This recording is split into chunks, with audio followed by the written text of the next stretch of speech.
What do we have to do to make something not just survive, but thrive? Let's go to space.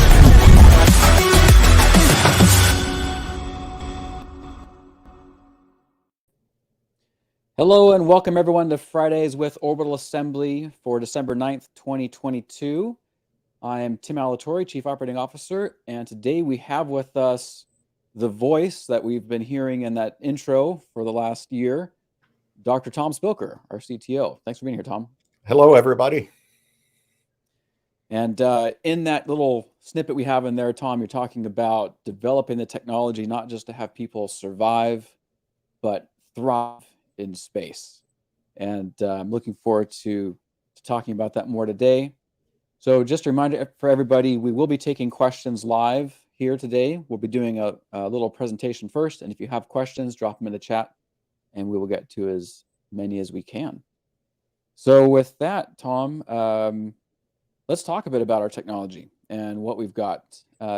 Since we started Orbital Assembly several years ago, with initially the vision of a Voyager station, we've really broken it down into the component stepping blocks and stepping stones to get us to the new future in space that we all want to have. So I'll pass it over to you, and you can talk a bit about doing and progress over the last year.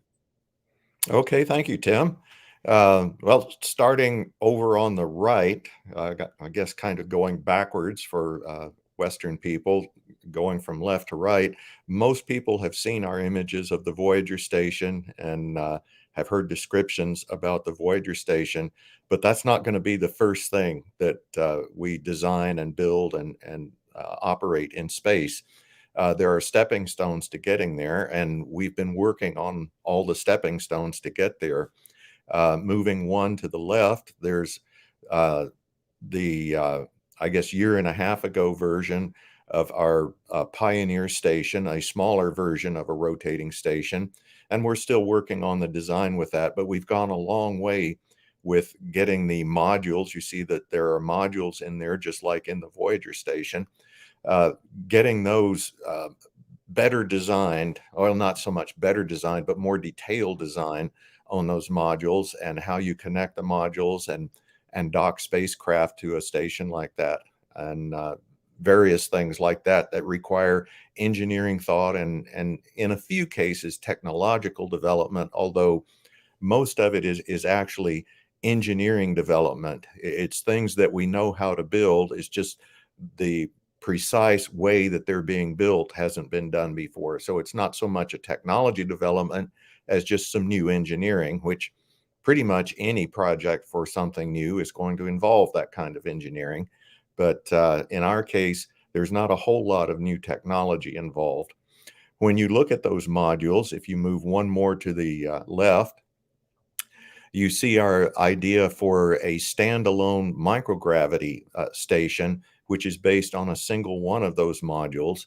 And we've been looking at the engineering and technology needed to build a standalone station that offers microgravity. You need power, you need to get rid of heat.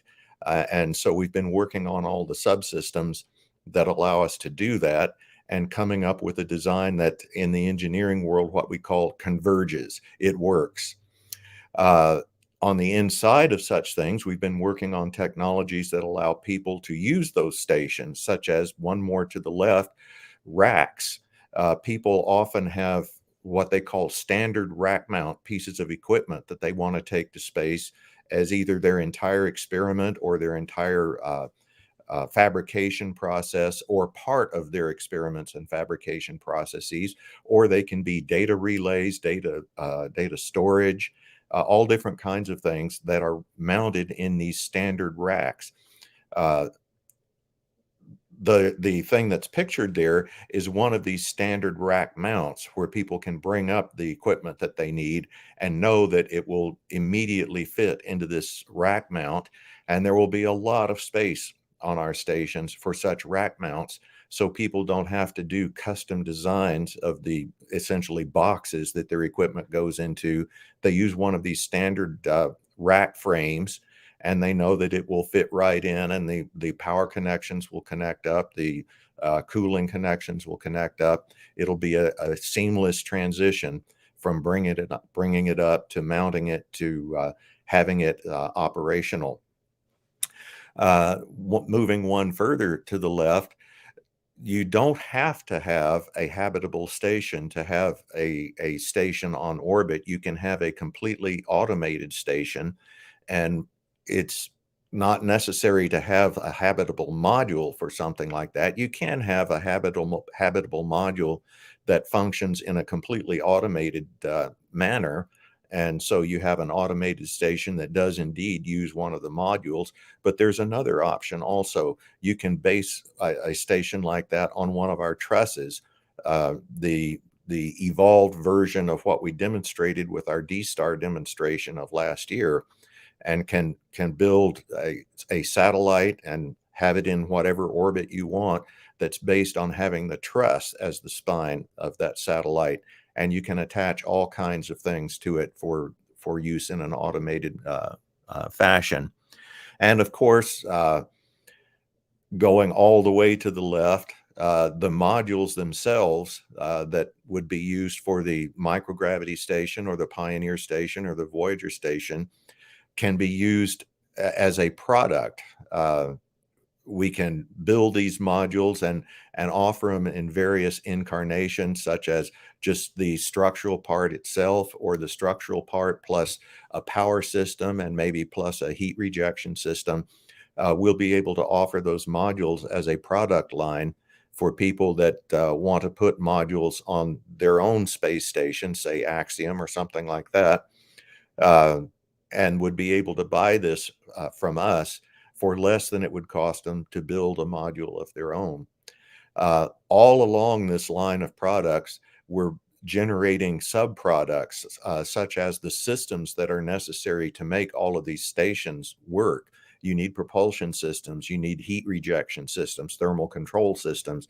We're working on all those subsystems, and we're realizing that, well, you know, the way that we're building these things, they would be really useful as products in themselves, and can be offered to others to establish another revenue source for the equipment that we're building for our flagship kind of products, the space stations. So we're looking at all kinds of ways to use these technologies and the engineering developments that we're undertaking as we speak, and making revenue streams out of that by offering those as products. Yeah, thanks, Tom. That's a great overview.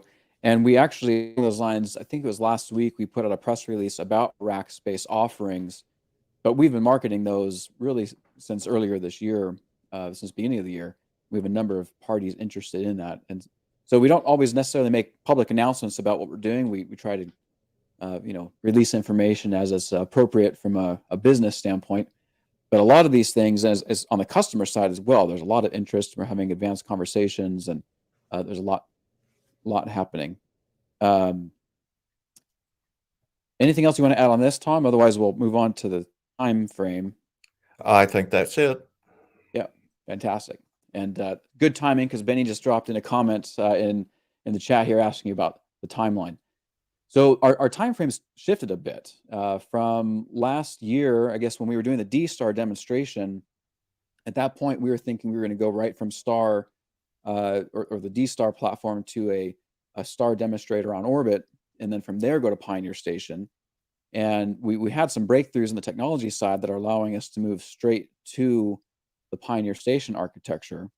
And I think, one of those key things, like Tom there, is having the standalone microgravity station, which then becomes the building block and the foundation for the rest of Pioneer Station, moving on to Voyager. Tom, can you talk maybe a little bit about what we're doing as far as modularity, to where we can build out from a single module to Voyager Station, for example? How maybe talk about how we're looking forward and not just trying to take one project at a time. Right. And the idea there is that there's constant feed forward. Whatever you put up in space, It doesn't have to be just a one-off that's the way it's always going to be. For instance, if we put up one of these microgravity stations kind of in the middle of the slide here, uh, it doesn't have to be forever a microgravity station, and it doesn't have to be forever the amount of power that is being generated when it's first put up. We can increase the power and increase the amount of heat rejection and do various things to upgrade that particular module. But we can also add to it without any major changes at all, add to it some equipment at one end that allows us to put a rotating part on that station. So you have what we call a hybrid gravity station. As a result of that, you put a docking hub and spin section connected to the artificial gravity, or excuse me, to the microgravity section that allows that to stay non-rotating, while the rest of the station, with modules at the end of access tubes and various things necessary to make an artificial gravity station, that's allowed to rotate while the microgravity part stays non-rotating. And you have this hybrid gravity station where you have a microgravity part for the kinds of work that really need microgravity. And then you have artificial gravity sections for habitation. People can sleep and live their non-working hours in partial artificial gravity. And then there are some processes and functions that people want to do in space at partial gravity. And so they can do those in the artificial gravity part of the station.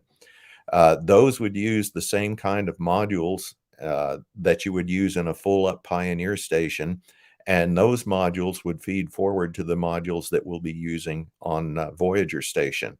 So once we put something in orbit, it's not like it's a static facility that will always be the way it was when it was first started up. There's all kinds of additions and modifications that we can make, so that, say, a 5-module Pioneer station with a one artificial gravity module and one microgravity module and 4 artificial gravity modules could be updated to have 2 microgravity modules and 4 artificial gravity modules. And then if you wanted, you could add 2 more artificial gravity modules. So this modular architecture really allows a lot of flexibility in what you do with facilities that are already on orbit. And it also allows flexibility in the initial design of facilities that you would want to put on orbit. So that modularity really does give us a lot of flexibility. And of course, we offer that flexibility to our customers. Also, on the interior of the modules, so I saw a couple comments online. Someone was asking, how many modules are we going to have dedicated for certain purposes. We've made an announcement about our partnership with meat to do meat cultivation, and also working with some companies to grow plants. And the question was, how many plant modules are you going to have for growing food? The great thing about the way we're designing these modules is their purpose can change over time. So at the beginning, when there's not a lot of people and more equipment is needed, those modules can be configured for rack space and for more small payload size applications. And then as companies want to scale in production, or we end up having more people, those modules can easily reconfigured to accommodate other purposes. So we're really looking at, if the terrestrial model, for example, if you have a retail center or where you have a bunch of different little stores, the building shell itself can be repurposed over and over again. Maybe one day it's a donut shop, a year later now it's a hair salon, 5 years later it turns into a eyeglass optometry store, right? We're using that same sort of methodology where we're allowing for a broad level of flexibility. I think one of the great things about Tom is unlike a terrestrial building where the building is pretty much stuck in its place, unless I guess you have a mobile home or something like that, we can move these modules around. So we can reconfigure them, like you were saying. With a bit of effort, we could even change their orbit, a bit more effort, maybe the inclination, but we're not stuck there. Well, and also, just like you do with a terrestrial, say a strip mall or something like that, You can change out the different parts of the strip mall. As you say, at one point it's a donut shop, another time it's a hair salon. But you can also, if you really decide it's a good idea, you can add on to that building. And so you can have more shops in that one strip mall. Well, just like that with our modularity, if we decide that, well, the people growing plant protein or the artificial animal protein need more space, but the people who are using the racks still need their space. Well, Mhm. you add more modules, and that gives you more space to put in what the protein generating people want to put in. Yeah, we have a couple of questions here that are on this topic, so I'll jump into these. So Anthony's asking what launch capabilities are required for these modules. So maybe you can talk about that, Tom. Um, yeah, without giving away too much, we can launch a module, a single module with any uh, launch vehicle with a fairing 5 meters in diameter or larger. So we could fly on a Falcon, a Falcon Heavy. We could fly when the Neutron, the Rocket Lab Neutron starts up. We could launch on that. There are multiple launch vehicles coming down the line with those 5 meter fairings that we'd be able to launch on. Yeah. And then Benny and Paul have two questions that are really tied into each other. So I'll put these both out there and we can talk about it. Benny's more of a comment. He says would be great for companies to build starships in space.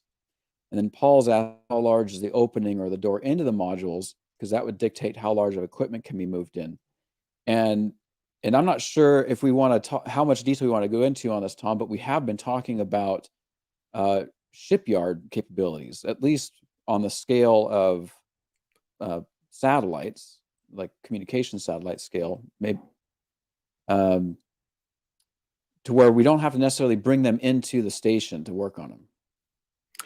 Right. There are things you can do externally, and when I say externally, you'll be in a vacuum in the external construction area, but you don't want to be constantly bombarded by orbital debris or micrometeorites and so on. So you'd be protected. You'd have what we call MMOD, micrometeorite and orbital debris shielding around the area. Um, but you'd be operating in a vacuum and can do the construction in that kind of area. And since you're at a vacuum, you could have one entire wall of that facility open up and could get very large pieces of equipment in there. Now, in the internal areas, right now, the technology for transferring from one piece of equipment to another piece, and when I say piece of equipment, it's a module or an airlock or something like that. The maximum dimensions on those are on the order of a meter. Some of them are less than a meter, some are slightly larger than a meter, but large pieces of equipment essentially are not going to go through those things unless you disassemble them. And then there are some cases where you would have single pieces of equipment, like large castings of metal, that you're just not going to disassemble and wouldn't be able to go through something like that. So we've been looking at designs for larger kinds of call it ports for bringing large pieces of equipment in. We're in the very early phases of that, but we are thinking about having larger access ports for bringing.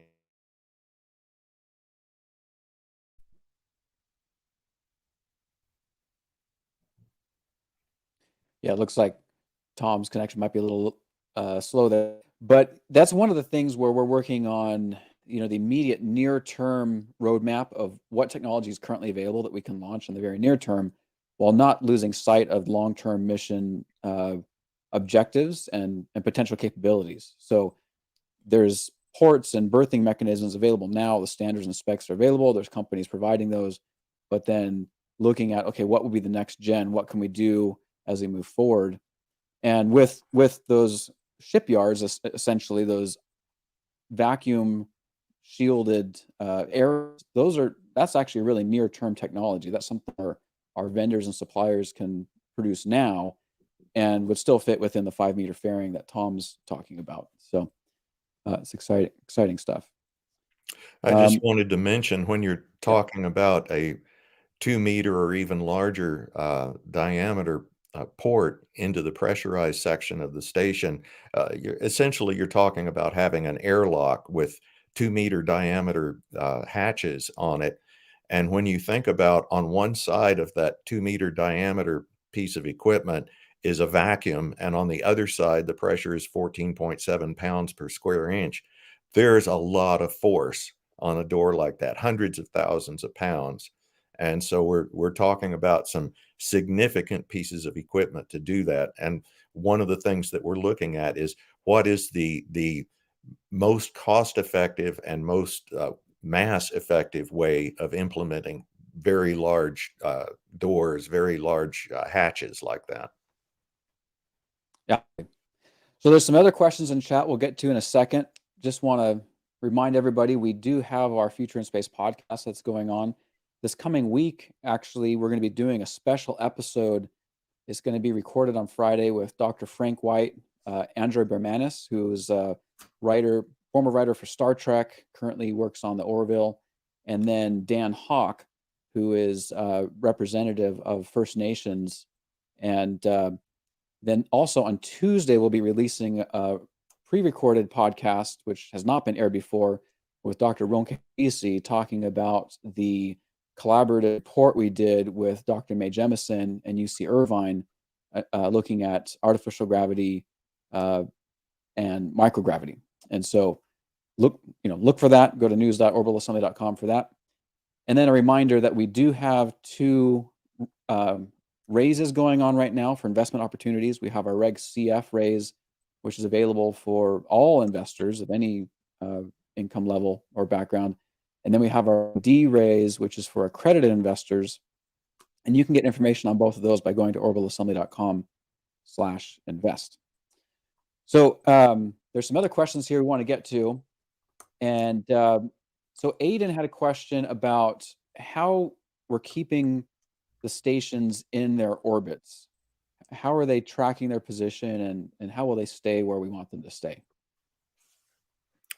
Tom, you want to answer that one? That's a great you question. Yeah, we do have propulsion capabilities on these stations, even up at 500 kilometers, and even higher, even at 800 or 900 kilometers. There's not much atmosphere left up there, but there's enough that over time, the drag on the station from that atmosphere brings the orbit down a little bit. You lose a little energy and the orbit comes down a little bit. And to maintain that, you have to counter the effects of that drag causing you to lose energy. So you have to add energy to the station with rocket engines. And we have developed strategies and algorithms for using the propulsion system on board the station. Despite the fact that it's rotating, we can use that propulsion system to reboost the stations back to their intended orbits. And this would be done, it's fairly infrequent. Like I say, there's not much atmosphere left up there. So it's not something that you have to do every day. It's something that, typically every 3 months or every 6 months, you might do a reboost maneuver and restore yourself to the orbit that you need. That maintains the altitude at the altitude that you're really shooting for, but we have a lot of leeway in terms of if something should happen to the propulsion system and we miss an orbit reboost, there's a long time before you have to really get worried about it. We could miss one and wait another 3 or 6 months and really not see a whole lot of difference, except that the orbit period of the station gets a little bit shorter. Missing a reboost wouldn't be a big thing. You just, whatever caused you to miss that one, you get it fixed in the next 3 to 6 months, and you do a double-sized reboost the next time. It's not a big problem. And I think one of the interesting, at least for me, as I was learning about this, obviously Tom's been working on this his entire career, but I'm relatively new to orbital dynamics within the last number of years, and Tom's been a great teacher. But the orientation of our stations, because we have a rotating station and we're traveling essentially edge on, that reduces the drag profile quite a bit. Do you want to talk about that at all, about how we're we're rolling through the atmosphere in a sense? Well, yeah, as you mentioned, Tim, most of the time we'd be going edge on. If you look at, and let's see if I can, here are a couple of modules, you'll have another one here and another one here if it's a Pioneer station, and they're rotating this way. The velocity going through the air is pretty much this way, and so the air is hitting the station edge on, and it's slightly less area than if the station is turned this way and the ring, the habitation ring, is oriented this way, and that decreases the amount of orbit maintenance propulsion we have to do each year. Uh, when you get to a station like Voyager station that's very large, that difference between edge on and face on gets larger. And so it makes a fair amount of difference with Voyager station to be hitting the air edge on instead of face on. Um, was there anything else in particular you wanted me to No, talk that's about? that good. Yep. Okay, we got Yeah. a few more questions. Actually, a lot of questions that were pouring in. Let's see. Benny was asking about space junk and if that's our biggest threat. We did talk a little bit about MMOD earlier. We were talking about servicing craft. Uh, do you have any comments on debris and how we avoid it or deal with it? Right.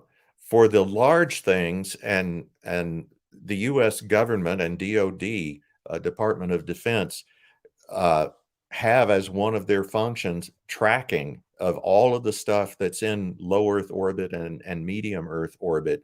They track these things with radar and any method that they can use. And pretty much they know where everything 10 centimeters in diameter and larger is, and they can see when one of these pieces of debris, which is not maneuverable, is going to get close to something that's inhabited or something that's maneuverable, like a communication satellite or something like that. And they will put out an alert. Hey, it looks like 5 days from now, this piece of orbital debris that's about 15 centimeters across is going to pass within 2 kilometers of your station. Uh, Usually there's some uncertainty on exactly where that thing is going to be. Various things can make it change a little bit, but they'll have an uncertainty. The expectation is that it's going to pass 2 kilometers from your station, but if we get a solar flare between now and then, it may get closer or it may get farther away. And when those probabilities, the what they call the footprint of the probability, starts to have a significant overlap with our station, what we would do is a propulsive maneuver to change our orbit just a little bit.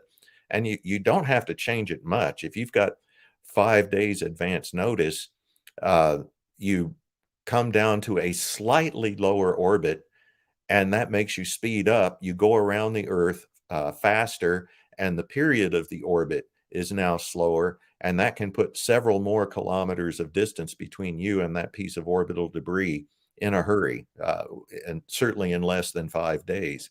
So this is something that the ISS and all the other space stations that have been up have been doing for decades, doing these orbital maneuvers to avoid known pieces of equipment and debris that's in orbit. For the really smaller pieces, things like individual bolts and nuts and so on that have been lost off of stations, or debris from satellites that have collided, and this indeed has happened a couple of times. Those small pieces of debris are stopped by what we call Whipple shields. And you can have either hard shell modules or inflatable modules.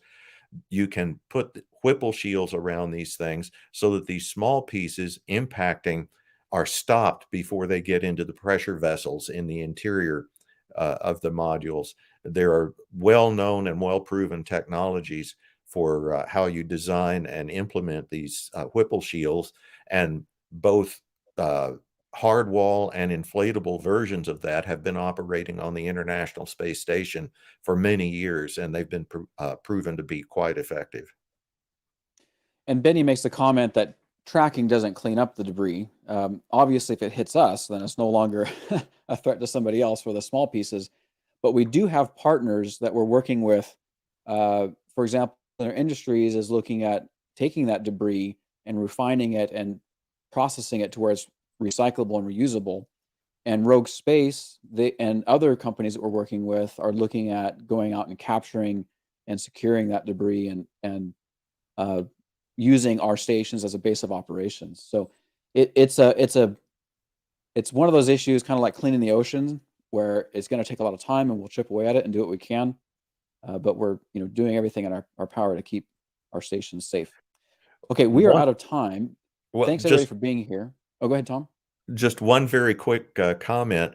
One of the problems with orbital debris is that the energies of these pieces of orbital debris are so high that when they run into something, they generate more pieces of orbital debris than you started with. And so people are very concerned about this expansion of the number of pieces of orbital debris because of collisions between things that are in orbit. So they're paying a lot of attention to that. Right, and that's where Whipple shields work, is they do fragment, and then the shielding distributes that energy, and it embeds essentially in the Whipple shield before it can penetrate a vessel, and so I guess over time the mass of the station increases slightly. Slightly, yes. Okay, I'm gonna do a rapid fire thing here. There's a lot of good questions, and I apologize, we're not gonna be able to get to them all today. Our next live Q&A is gonna be tentatively scheduled for January 6th. We have, as I mentioned, the forum that will be broadcasting next Friday, and then the 2 weeks after that with the holidays, we won't be doing live broadcasts. But the 6th, we will be doing another one. And just looking through here really quickly, Benny had a question about human waste. And Benny, that's actually a great topic for conversation. I think let's table that one. I'd like to have Jeff Greenblatt on a call, because he's been doing a lot of work on the side of that. And I know, Tom, you could talk at length about that as well. A quick comment about that. One person's trash is another person's treasure. Absolutely, yes. And we don't look at human waste as waste. It's a resource to be utilized. And then Syndrog25 was asking about some questions relating to the equity and some changes on the Net Capital platform. We did talk about that on the call last week, and I'll make sure that that's available on YouTube so you can see that. And we look for your emails. If you're an investor at Capital, hopefully in the next week or two, we're still working through some things with Net Capital. So what you've seen is not kind of the final iteration of where things are going. We are working on some things. Let's see here. Robert's asking about docking to Pioneer. And the image that you saw, we showed earlier, I'll just bring this up real quick here. As Tom mentioned, this design was a 1.5 years ago iteration. But in this iteration, we would never dock with the station in rotation. The station's despun, then we dock, and then it would spin up again. And we're not ready to talk about our latest design. I did drop some hints earlier, more than we have in the past. So you can go back and rewind. But Giles actually had a follow-up question as well for that. So the station in this configuration would stop rotation. Any time we have anything spinning, we're not going to be docking to the spinning pieces. That's a whole conversation for another time as well. Let's see. And then there's another question about our structures of our rounds and how we're doing those. That's a much longer conversation as to why we're spacing them out the way we are. We could probably teach a number of business classes on that as well. Maybe we'll be able to tackle that in another time, but I'll try to get some resources out to the investors as to what we're doing there. Okay, well, with that, thank you everyone for coming. Great turnout today, and appreciate all the questions. Tom, any parting words before we head out? Just ad astra. Absolutely. Thank you so much for your support. We greatly appreciate it, and we'll talk to you all soon.